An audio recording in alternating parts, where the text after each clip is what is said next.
through the Edson program, you actually have 24/7 access to the interior of this building. So we realize that you're oftentimes very busy during the day with class or work, or hopefully that job goes away after you become a successful entrepreneur, but other things, family, friends, we understand you're busy during the day. So many of our entrepreneurs utilize this space literally, 9, 10, I've heard people stay there till 3, 4 in the morning working on their business plan or making sales calls via email or whatever they need to get done. So tremendous opportunity, tremendous resource for those that are able to go through the program.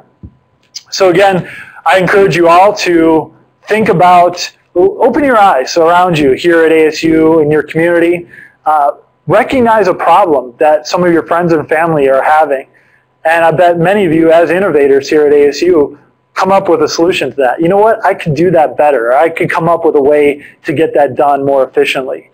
And that's about being a catalyst for change. You're recognizing a problem. You're coming up with a solution. So now all we're asking you to do is take that solution that you've come up with in your head and put it on paper. So you have essentially, being that we're on the doorstep to March, depending on when you're watching this video, perhaps, you have about a month. You've got spring break right in the middle of that month. It should be fairly easy for you to bang out a very brief venture proposal and submit this to us by midnight on April 1st. And so I'm going to walk you through what we're looking for on that proposal. Before I do that, I just wanted to lay out a few more ground rules.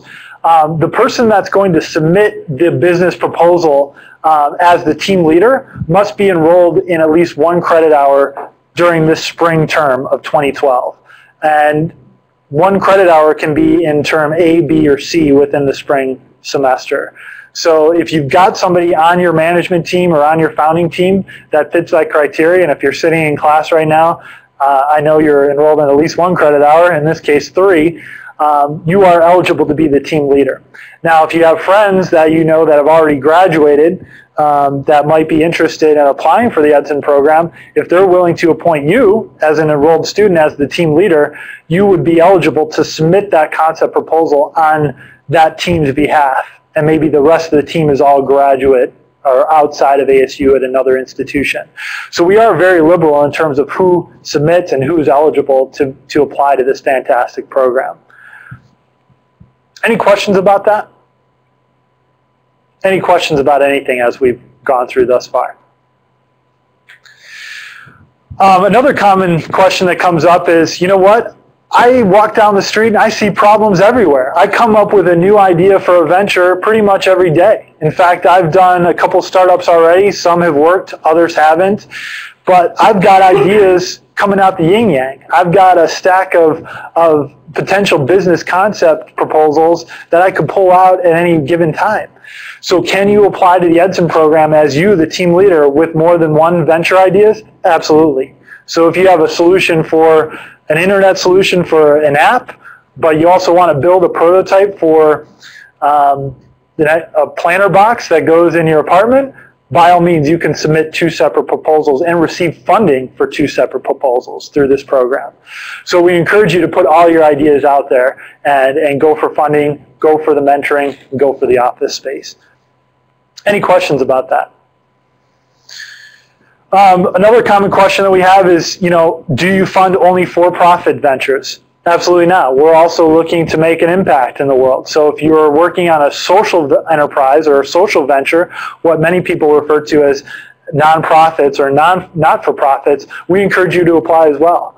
You have to think about operating your social enterprise profitably. You need to think about paying yourself a salary and some of the folks that are going to be charged with advancing that venture forward. So you need to think about how your business model is going to be sustainable.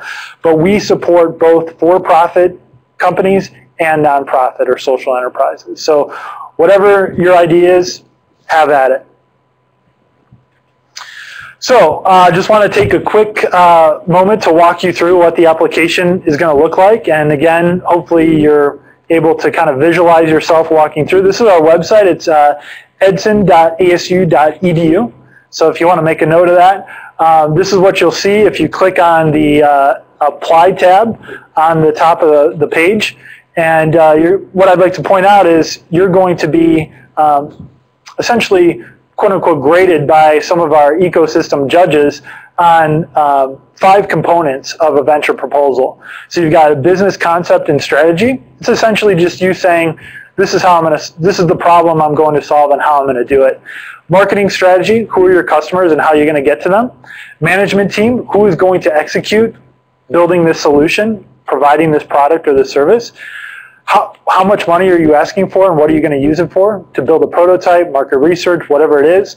And then what is the return on investment? What would be the financial or social impact of your venture if and when it's launched, and when it's launched during the time that you're in the program. So that just gives you a real nice look at what we're looking for in terms of proposals. All told, what I'd like you to be doing right now is thinking about how you might answer each of these questions for each section in, let's just say, a paragraph per question. And I don't think, when you break it down to that level, I don't think it's really that hard to put together a really solid proposal. What we're looking for, all told, is somewhere in the vicinity of 5 to 7 pages, with maybe a few pages extra for an appendix that lists out your budget and some other facts that you might have dug up about your market and other things that you'd like to present to the judging panel. So don't think we're asking for some huge paper that you have to tack on top of all your other homework. It can be a very large business plan. If that's something you've already written, you're welcome to submit that. Or it can be as short as a couple pages. You know, as long as you can speak to each of these questions, you're definitely in the running for all those things I talked about. Up to $20,000, mentorship, and the office space at SkySong. So can you answer these questions in terms of the concept and the strategy? What is the problem that your venture aims to solve? What's your solution? How will you execute on these 2 things?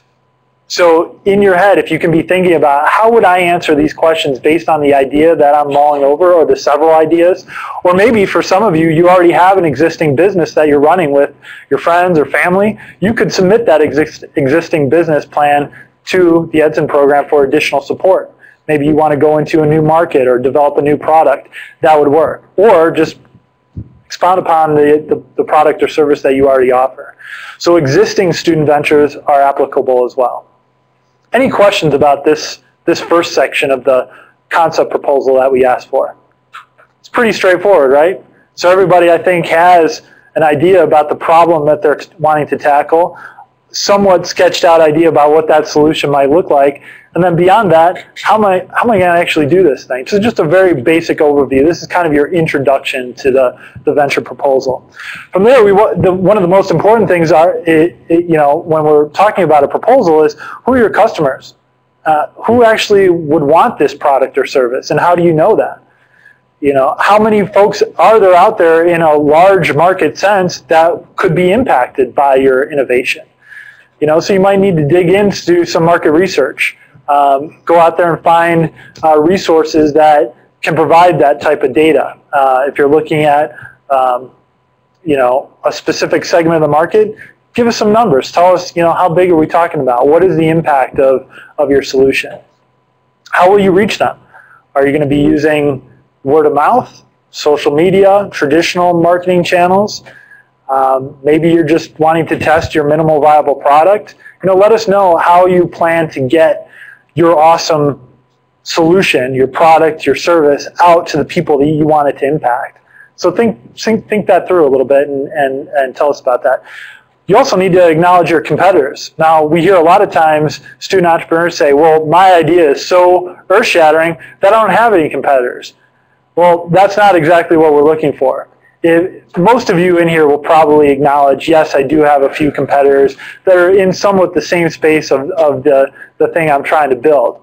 But if you don't have any competitors that come to mind instantly, think about what is the status quo that your customers are currently doing or not doing. So if I'm coming up with a solution for, let me think of a good example, brushing my teeth, and this is a horrible example, by the way. I have a take on a new toothbrush. I want to acknowledge who those players are that are producing toothbrushes. But if I come up with something like the iPad, for example, where there isn't an iPad out there, at least anything like that, what is the status quo? The status quo is a newspaper. The status quo is not having an iPad. So you need to make a case for solving people's problems and acknowledging, what are they doing without it and why. This is one of the most important pieces of the proposal in my estimation, because entrepreneurship, as I mentioned earlier, is very difficult. Many people think that, the idea is so earth-shattering that, and it's so groundbreaking, and this huge light bulb went off on my head. I don't want to share this light bulb with anybody else. It's my bright idea. I'm going to execute it on my own. I'm not going to share any of my equity in the company. Problem is, people you ask around entrepreneurial circles will tell you ideas are a dime a dozen. I like to say that an idea for a startup company is 1% of the equation. The other 99% is execution. And the execution piece comes in right here. Who is going to make that happen? So when you think about actually bringing your product or service to market, there's a really good chance that you can't do that by yourself. So you need to look at yourself very critically and say, what are my skills? What are my talents? And in order to bring my innovation to life, who am I missing? Who has the talents and skills that I don't have to make this thing happen? And maybe it's just plain old hard work. Maybe you don't have the capacity to get your idea, your product, your solution out there at a fast enough rate to really get traction. So maybe it's just bringing people on that can help share the workload. Many entrepreneurs will tell you it's a lonely journey. And if you don't have people by your side that you trust that really bring something to the table in terms of execution, your chances of success go much lower. And here within the Edson program and at ASU across the board, we really encourage multidisciplinary teams. So a business major, we really would encourage you to maybe look at hooking up with somebody that's very technically savvy, whether that be in biomedical, whether that be in the arts, whether that be in computing information systems or coding, whether that be in, you name it. So you've got maybe an idea, hook up with somebody that's very technically savvy, and then maybe bring in a design student that can help with the website. It's going to vary by venture, but think about forming a team where you're identifying people with complementary skill sets. And generally, we like to see teams 3 to 5 work well. Could be 2 to 4. I will tell you that the Edson program has funded startups with just one founder, but that's typically rare. We usually see the companies that come in have anywhere between 2 and 6 folks or students on the team. Who are your mentors? As college students, we really encourage you to reach out to faculty, staff, and of course people that are actually in the industry that you want to break into or that you want to disrupt. So look at folks that are in your circles already.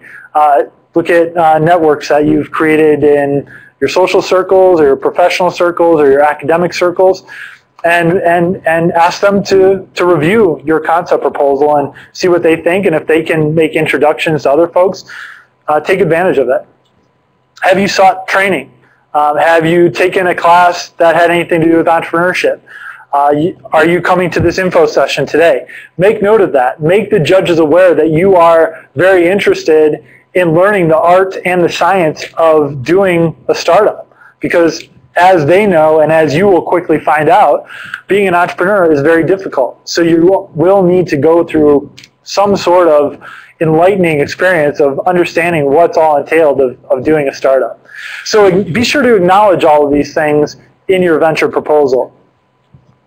Getting close to the end here, budget. We want to know what's it going to take to build your prototype or take your venture to the next level. So be very specific. Just put a simple spreadsheet together and say, in order for me to advance my venture within this 1 year in the Edson program, which will start July 1st of 2012 and end June 30th of 2013, what am I going to spend money on to advance my venture within that time frame? And you need to spell that out in, like I said, a very simple table. What do you need money for, and what are you going to spend it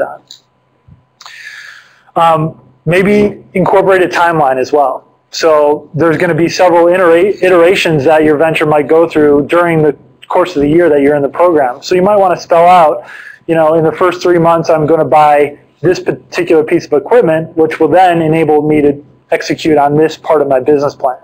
So if you can spell that out in a timeline form, that'd be very helpful for the judges. And then finally, we want to know how you're going to keep this thing going.